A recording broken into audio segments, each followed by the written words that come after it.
Hi, everyone. I'm so excited to be here at a meetup again. Well, sort of. I guess this is as close as I'm getting to an in-person event these days. Um, I wish I could see you all. I bet you have a wonderful time. And so I'm Marcus Olsen. I'm a developer advocate at Grafana Labs. And in case you didn't know about Grafana before, I don't think you could have asked for a better introduction. No matter where your metrics, logs, and traces live, you can bring them together in Grafana. And if you haven't seen Grafana before, this is kind of what it looks like.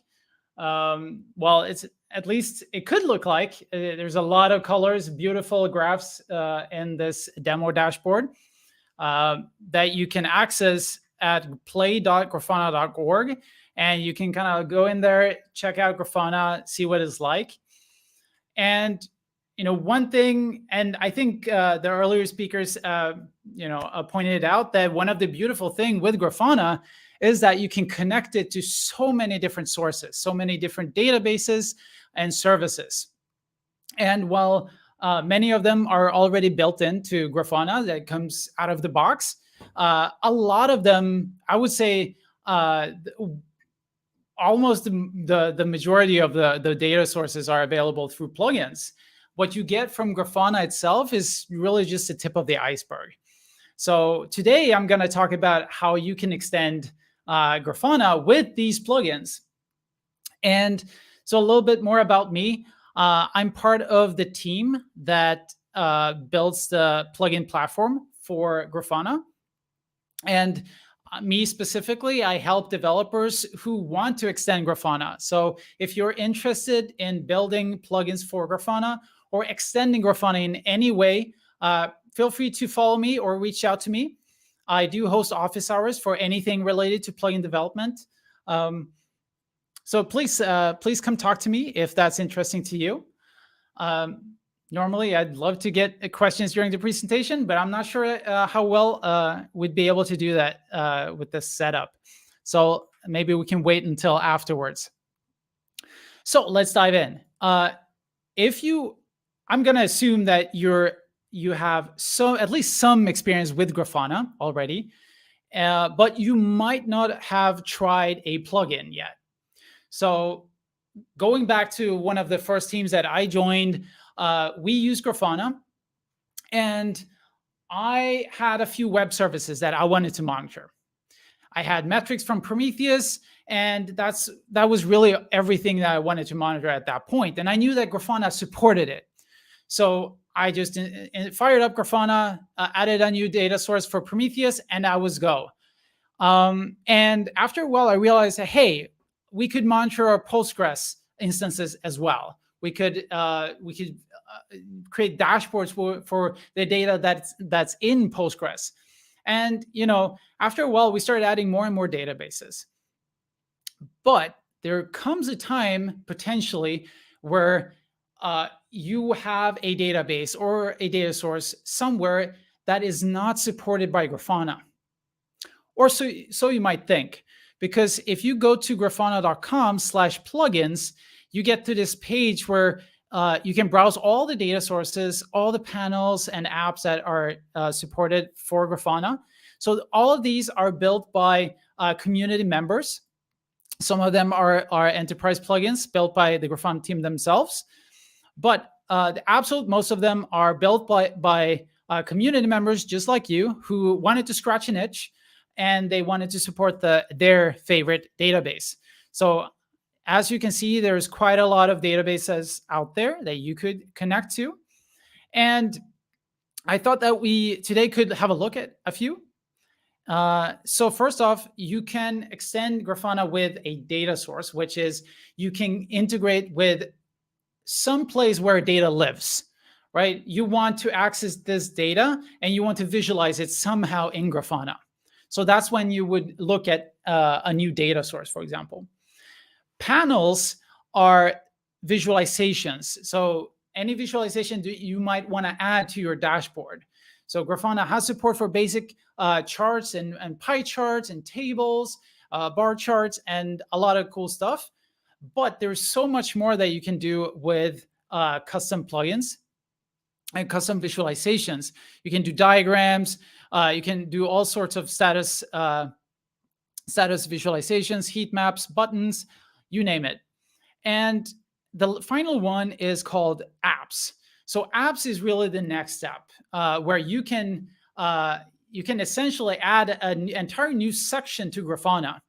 So if you're familiar with Grafana, you can see the side menu to the left, right? So with app plugins, you can add a new entry there, which will take over your entire Grafana experience. So you can create management UIs.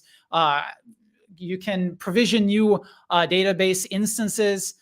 You can really create anything you want. You have total control as a plugin developer. So as you can see, we have several apps out there. So feel free to check out them as well if you're using any of these services. And so how do you install one of these? If you see one you like, what do? Well, let's see if we can find something interesting. Let's go with console maybe. So if I click console in the list, you'll see this big button that says install plugin. And if I click that, I get an option here to install this on Grafana Cloud. So Grafana Cloud is a managed, as a hosted solution where Grafana Labs takes care of your Grafana instance, and we run it for you. And if this is interesting to you, then you can select the instance that you want to install the plugin to in the list here, and you can just hit install plugin, and we will provision that for you, and in a matter of a few minutes, it will be up and running in your instance. So if we go on to see how it could look like, let's go. So here I'm running Grafana Cloud. And if you go down to configuration and select plugins, then here we can see the same list inside Grafana. So in the past, you would have to go to grafana.com to find all your plugins, and then you would have to install them through a CLI on the command line. But now from I believe 8.2, you can actually browse your plugin, all the plugins inside Grafana through this plugin catalog. So if I wanted to install a console, I could just search for it here, and it pops up here. And if I click it, I get an option to install it via grafana.com. And that will take me back to the grafana.com so I can install it from there. But if you're using Grafana, the open source version, you're running it on premise, for example, and you're managing and administrating it yourself, then you can actually install the plugin yourself. So for this, you need to be a server admin, because you're actually going to download stuff to your server and unpack it there. So make sure that you have permissions for that. So if you had plugins here, then you see the same list here. But if we check out console here again, then I now have the option to install it, for example. So let's see if we can do that. So this will actually download console to my plugins catalog on the server, and we'll reload Grafana to load it, and we can immediately create a new console data source right from here. And of course, I can install it, and I can totally manage the plugin lifecycle from within Grafana. So that's really cool. What else? So we're really happy about this new plugin catalog. This is something that we've been wanting to do for a long time, and now we finally found a way to do it. So feel free to browse the ones that you already have installed, or if you want to look at all of them. So if you see this list, you'll see a green label here that says signed. So what does that mean? Well, in recent versions of Grafana, we introduced a signature. So what this means that when you develop a plugin for Grafana, before you actually publish it, you have to sign it these days. And that means that if you install a plugin and it says sign, that means that you can trust that the plugin that you're running is the same state as the plugin intended it to be run in. So that gives you a level of certainty that you're running the right stuff. And yeah, so I actually wanted to show you a few cool plugins that aren't available in the core Grafana build. So let's look at them. Let's close some of these. And so here I'm in Grafana, my Grafana Cloud instance, and I have, so the two first plugins I wanted to show you are the JSON API and the calendar panel. So the JSON API plugin is a really cool one. It lets you connect to any endpoint out there, any HTTP endpoint that returns JSON data. So for example, here we have grafana.com/API/plugins. If I go there, I get this JSON payload back, right? And this gives me all the plugins that are available on grafana.com. And I can see when they're last updated. I see how many times they've been downloaded and all sorts of good stuff. So I want to be able to monitor this inside Grafana. So what I can do is that I can just merely copy this URL, and I can go to, let's discard those changes for now. So I've actually set this data source up already. But if I add the URL here in the URL field, hit save and test, and it creates a test request just to make sure that we can access the endpoint. And that's it. You're done. And to test it out, we can go to the dashboard and we can create a new panel. And to test it out, we need to first select it. And what you see here in the query editor is a number of tabs. And the first and most interesting one is the fields one. So in this case, I can use a query language like JSON path to extract data from this endpoint. So I can write something like $, which refers to the root element in the payload, and then I can just period myself into that, and I can say that I want all the items. I could also provide a filter here if I only want a subset. And I can continue like that. And I can say that, hey, I want the name of the plugin. And I need to switch to a table so I can see it, right? So there's no database here. I just took a endpoint available online and I'm suddenly monitoring it, right? And this is like part of the beauty of Grafana. And if I wanted to extract more data, I can just add another field.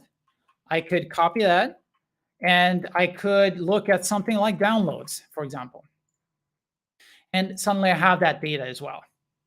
I could switch to something like the pie chart and visualize how many downloads are, well, so the pie chart has been around for a very long time. It's been downloaded quite a lot. And you can see immediately I can use this custom data source together with all the built-in visualizations that come out of the box, which is really nice. You don't have to build an entire visualization tool just to show or visualize your JSON data in this case. That's really cool. So let's try something else. Let's see if we can, I know there's a updated at field here. So with that one, I can now, let's switch back to the table panel. Now I have a date for when this plugin was updated, last updated. Let's go with that. But is there another visualization we can use? Well, I can't really use the time series one, not the stat one. There's really nothing here that lets me visualize a string field with a time field. So let's look at another one, another plugin here called the calendar panel that does exactly that. So what the calendar, well, I'm sure you've used a calendar in the past, but the one in Grafana here is actually pretty nifty. So what I can do is that I can zoom out here. I can select the last 30 days, and that will actually be reflected in the panel. I can select the range. I can shift select it, and I can apply it, and that will actually update the dashboard interval here. Let's zoom out again. And what you can do in the panel editor, you can select which field to use as a calendar event. So I want to use the name, and I can use the updated as the start time for that calendar event. So suddenly I'm now using that data that I got from this publicly available endpoint, and I'm visualizing it into a calendar. So I click apply now, and I suddenly have it in my dashboard. So this is a great example how you can combine a custom data source with a custom visualization, and it just works, right? And I can do things like I can click here, I can see what other plugins were published on that day. I could add things like tags, Jira ticket IDs, and a lot of stuff like that. So that is the calendar plugin together with the JSON API plugin. You can install both of them from the marketplace. The next one I wanted to show, let's see if we can resize this a little bit. I'm having trouble with aiming. There we go. So let's save that. So save that one. So the next plugin I want to show you is a plugin called the RSS plugin. And what that is that it's actually taking it's taking a URL to a RSS feed. So in this case, I can hit save and test, and I can see that Grafana has connected to the RSS feed. And if I go back to that same, let's see if I can find it. There we go. Wonderful. So if we create another panel here, then add another panel, and I can use the RSS Atom data source here, and I can switch to table. And suddenly I can get the information from the feed directly here in my panel. So let's say that I'm only interested in the items for now. Then I get this beautiful table here with all the data that I'm getting from this data source. But how do we visualize this? Well, I could use a number. I could use the calendar, right? I could go with turning this into calendar events with the title and the publication date. I could totally do that. But now I want to do something different. So what if I wanted to show this as a feed, right? I wanted to show this as, every item one after another so I can read it. So what I can do then is I can use a custom plugin called the dynamic text. So dynamic text is a very similar plugin to one of the built-in ones, the what's called just a text plugin. So it does support Markdown. So I can say like, this is my title and this is my text. And that's what I'm getting. But what's cool with the dynamic text plugin is that now I can actually use data from my data source here. So I think the field was called title. And I can use something. I can switch to the table view here just to see what the text was called. So I'm going to hit description here. So this is just a template language that I'm using. So if we switch back now, you can see that now I'm actually putting in the text there as well. Because the description contains HTML, I need to add a third brace here. But then we're good to go. So again, I'm using two custom plugins that have nothing to do with each other, but you can combine them in beautiful ways. You can even use the built-in data sources with a custom panel, and you can really combine them to your heart's content. And so if you're building let's say you're building a service and you want to visualize that in Grafana, but there is no built-in data source. You can build one yourself, or you can find one on the marketplace. So with that, I want to open up to questions if there are any. I hope you liked it. Yeah. See if we have any questions.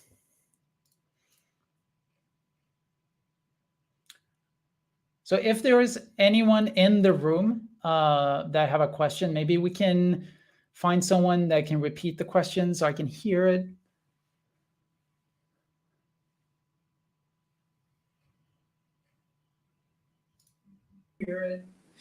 Heb jij een microfoon of iets? Nee, we hebben geen...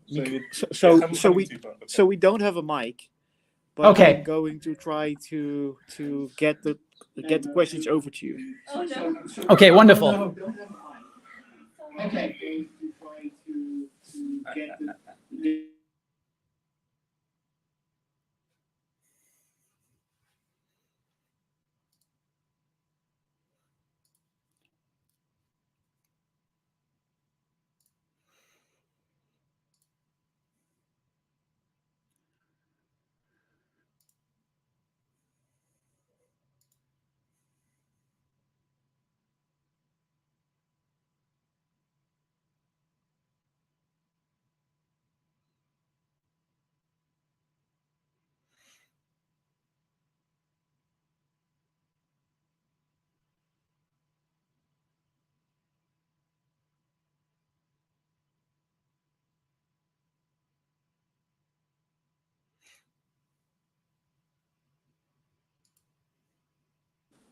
Okay, so we do have a question. Can you use the Grafana JSON API data source? Okay, so we do have a question. To set. Can you use the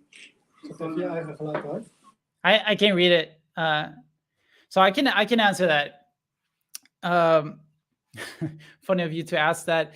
Yes, that is one of the limitations with the JSON API data source.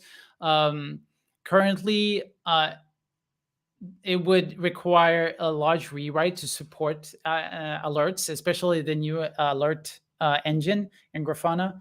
I know that is in the roadmap, but yeah, I don't know when that will happen, unfortunately. But that would be an amazing feature, I will admit.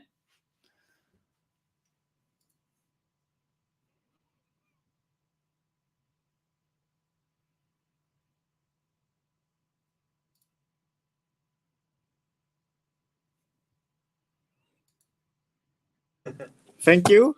Any more questions? I think everyone is afraid to ask questions. Afraid? Is it because I'm on a computer? I promise. I'm a laptop who has human emotions.